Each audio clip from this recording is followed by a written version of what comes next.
నమస్తే, welcome to our channel. నేను సౌజన్య. Finally ఆంధ్రప్రదేశ్లో అసెంబ్లీ అలాగే లోక్సభ ఎన్నికల పోలింగ్ జరిగిపోయింది. బట్ వైసీపీకి సంబంధించిన ఫైర్ బ్రాండ్లు ఏవైతే ఉన్నాయో ఆల్మోస్ట్ 6 ఉన్నారు. పేర్ని నాని, కొడాలి నాని, అంబటి రాంబాబు, జోగి రమేష్, ఆర్కే రోజా. సో ఇలా చాలామంది ఉన్నారు. వీళ్ళందరూ ఎటు వెళ్ళిపోయారు, అసలు ఏం జరిగింది, వీళ్ళకి ఎందుకు ఇంత సైలెంట్గా ఉన్నారు అనేటువంటి చర్చ ఆల్మోస్ట్ రాజకీయంగా ఉన్నటువంటి ఎవరైతే ఉన్నారో వాళ్ళందరిలోనే బాగా ఎక్కువగా వినిపిస్తూ ఉంది. మరి ఈ అంశానికి సంబంధించి మనతో మాట్లాడడానికి, వారి విశ్లేషణని మనతో పంచుకోవడానికి ఈరోజు మనతో పాటు ఉన్నారు senior political analyst, social activist Krishna Kumar గారు ఉన్నారు. వారితో మాట్లాడదాం. నమస్తే అండి. సో ఫైనల్లీ అందరూ ఎదురు చూసినటువంటి రోజు రాని వచ్చింది. సో ఏపీ అసెంబ్లీ అలాగే లోక్సభ ఎన్నికల పోలింగ్ జరిగిపోయింది. బట్ దానికి ముందు వరకు ఫైర్ బ్రాండ్లు అనేటువంటి ఎవరైతే ఉన్నారో వైసీపీకి సంబంధించి కొడాలి నాని, పేర్ని నాని కానీ, అంబటి రాంబాబు, జోగి రమేష్, అనిల్ కుమార్ యాదవ్ అండ్ ఆర్కే రోజా, ఇలా చాలామంది ఉన్నారు. సో ముఖ్యంగా ఇప్పుడు ఎవరైతే నేను పేరు చెప్పాను వీళ్ళందరూ చాలా సైలెంట్ అయిపోయారు పోలింగ్ అయిన తర్వాత. అసలు ఏం జరిగింది వీళ్ళకి?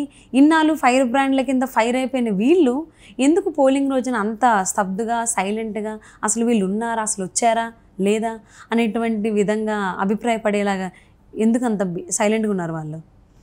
అంటే ఆదిలోని హంసపాద్ అని వీళ్ళకి ఏం జరిగిందంటే ఎలక్షన్ 2 రోజుల ముందు నుంచి, అంటే 10వ తారీఖు నుంచే, 10వ తారీఖు శుక్రవారం ఈ హైదరాబాద్లో ఆంధ్రప్రదేశ్లో ఓట్లు ఉన్న వాళ్ళందరూ కూడా 10వ తారీఖు నుంచే మొదలెట్టేశారు. 10వ తారీఖే కార్లలో బయలుదేరేసరికి టోల్ గేట్ల దగ్గర, టోల్ ప్లాజాల దగ్గర కిలోమీటర్ల ట్రాఫిక్ ఆగిపోయింది అని వచ్చింది. అంటే ఒక రకంగా ఆంధ్రప్రదేశ్కి 2వ సంక్రాంతి వచ్చింది. అవును, ఈ ఎన్నికలు 2వ సంక్రాంతిలాగా తయారైంది. అయితే వీళ్ళు ఊహించలా ఇంతమంది వస్తారు వేస్తారు అనేది, వీళ్ళు ఊహించలా. వీళ్ళందరూ వచ్చారు. వచ్చేసరికి 10వ తారీఖు, 11వ తారీఖు, 12వ తారీఖు వస్తూనే ఉన్నారు. 12వ తారీఖు సాయంకాలం ఈ కార్లో ఉన్న వాళ్ళందరూ కార్లలో బయలుదేరారు. ఏది ఐటీ ఎంప్లాయీస్ కావచ్చు, లేకపోతే బిజినెస్ పీపుల్ కావచ్చు, అక్కడ కాస్త స్థలాలు, పొలాలు, ఇళ్ళు ఉన్నవాళ్ళు, అక్కడ ఓట్లు మార్పించుకున్న వాళ్ళు, వీళ్ళందరూ కార్లలో బయలుదేరారు. ట్రైన్లలో వెళ్ళేవాళ్ళు ట్రైన్లలో వెళ్ళారు. కొంతమంది అయితే అసలు 2 వీలర్ల మీద కూడా వెళ్ళారు. పిల్లల్ని తీసుకొని 2 వీలర్ మీద 265 కిలోమీటర్లు 2 వీలర్ మీద వెళ్ళారు అంటే వాళ్ళ సాహసానికి నిజంగా మెచ్చుకుని తీరాలి. అయితే వెళ్ళారు. వెళ్తే ఇక ఈ ఆంధ్రా నుంచి ఇక్కడికి వలస వచ్చి ఇక్కడ పనిచేస్తున్న గృహ కార్మికులు కావచ్చు, లేకపోతే వేరే పనులు చేసుకునే వాళ్ళు కావచ్చు, వాళ్ళందరి కోసము అని చెప్పి ఏ ఏరియాకి ఆ ఏరియా బస్సులు పెట్టారు. గచ్చిబౌలి ఏరియా నుంచి, మణికొండ ప్రాంతం నుంచి, కాజాగూడ ప్రాంతం నుంచి బస్సులు దాదాపు లెక్కలేనన్ని బస్సులు వెళ్ళాయి. వీళ్ళందరినీ పొలిటికల్ పార్టీసే తీసుకెళ్ళి ఉంటారు. అయితే వెళ్ళారు. ఇది ఒక రకంగా వాళ్ళకి అసలు ఒక భయం స్టార్ట్ అయింది ఈ జనాలను చూసి. అప్పుడే వాళ్ళకి ఒక టెన్షన్ స్టార్ట్ అయిపోయింది. సరే వీళ్ళందరూ వచ్చారు. వీళ్ళే కాకుండా 10 లక్షల ఓట్లు కొత్తగా చేరాయి. వాళ్ళు మొదటిసారి ఓటు అంటే చాలామందికి సరదా ఉంటుంది. అసలు ఏమాత్రం వెనక్కి తిరిగి చూసుకోకుండా వాళ్ళు కూడా ఓట్లకు బయలుదేరారు. బయలుదేరేసరికి అక్కడ పోలింగ్ కేంద్రాల దగ్గర బారులు తీరారు.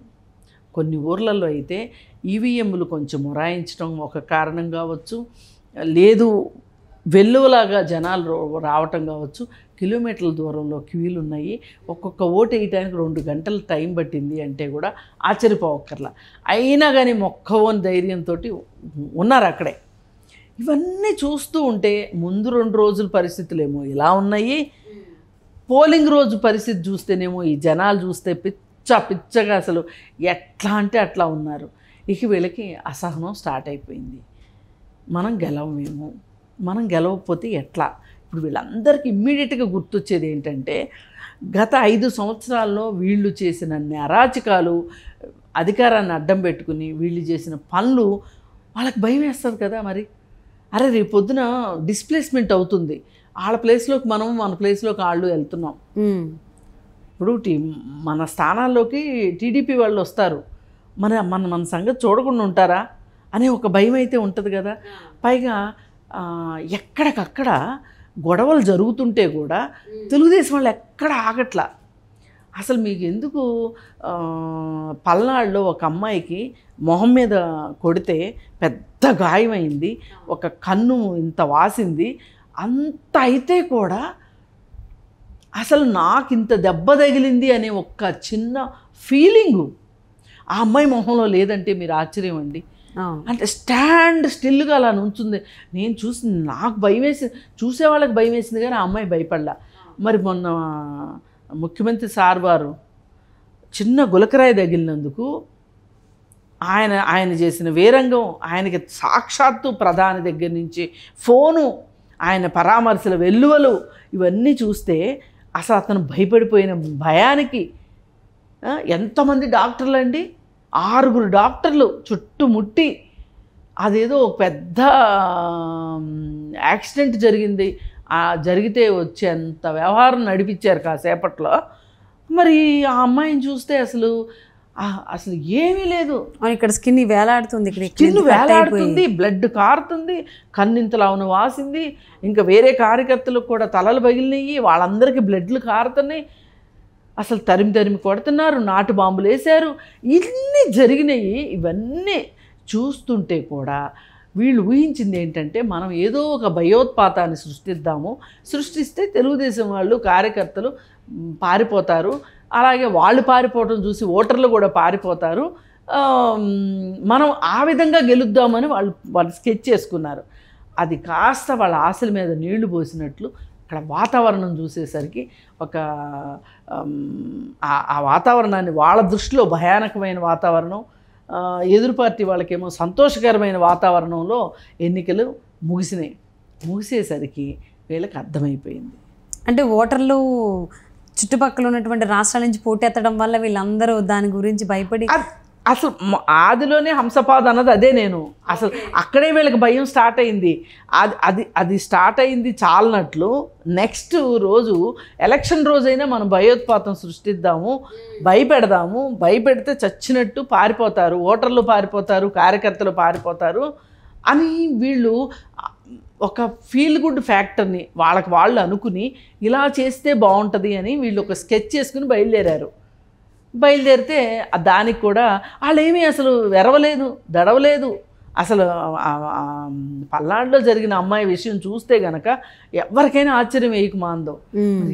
ఇలాంటి పరిస్థితిలో సాక్షాత్తు అనిల్ కుమార్ యాదవ్ ప్రభుత్వం మీది, అధికార పార్టీకి ఎంతో కొంత ఎడ్జ్ ఉంటుంది, పోలీసులు మా మాట వినలేదు అని చెప్పి దొంగ ఏడుపులు ఏడుస్తున్నాడు.